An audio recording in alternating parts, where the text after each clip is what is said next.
Good morning. My name is John Holtmann, and my company is called HSL, or Hybrid Systems Limited.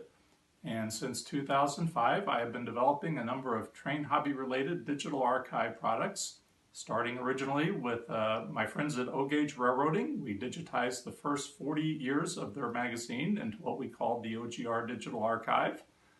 After that effort, moved on to a product called Toy Trains Magazine. It was a train hobby publication that was published from 1951 to 1954, a very well-liked publication back in the early 1950s.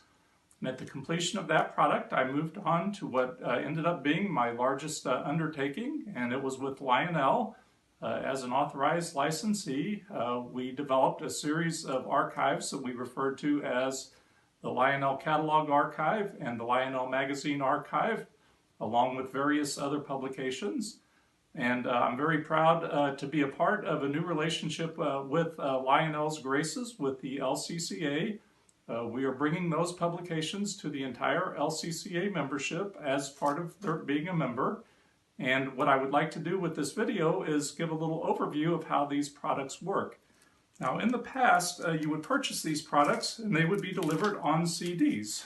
For example, the Lionel Catalog Archive consisted of 4 CDs that covered the periods 1900 through 1995. We had an early pre-war archive, we had a late pre-war archive, we had a post-war catalog publication, and finally a modern era publication that went from 1970 to 1995. And these were delivered on CDs. You would play these on or plug them into your Windows or Apple computers, and they would run off the CD, and you could view all the catalogs during that time period. Page by page, cover to cover, full color renditions of the catalogs. You also had the ability to search for a particular engine and set numbers and so forth. Along with developing the catalog archive, we developed what we called the Lionel Magazine Archive. And this was a series of archives that started with the Lionel Magazine back in 1930.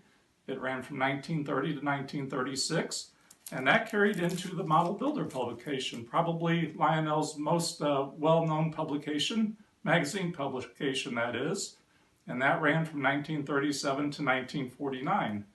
The final piece of that archive was the Lionel Railroader Club publication that ran from 1976 through 2006, which is what this particular archive covers.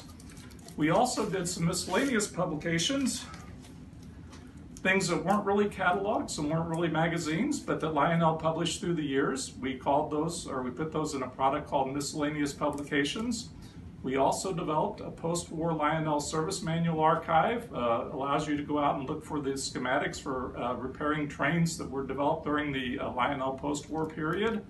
And finally, the last archive that is included in this new offering with the LCCA is what we call the Classic Advertising Archive. And this contains many of the classic advertisements from not only Lionel, but Ives, American Flyer, and so forth. And as I mentioned, whereas in the past these would be purchased products, these are now being hosted on the website of the LCCA.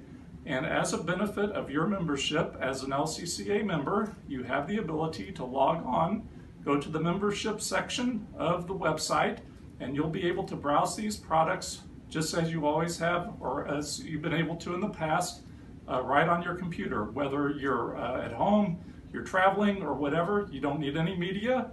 You access the applications right on the LCCA website, because any mobile device that can access the internet and the LCCA website will be able to access all of these products.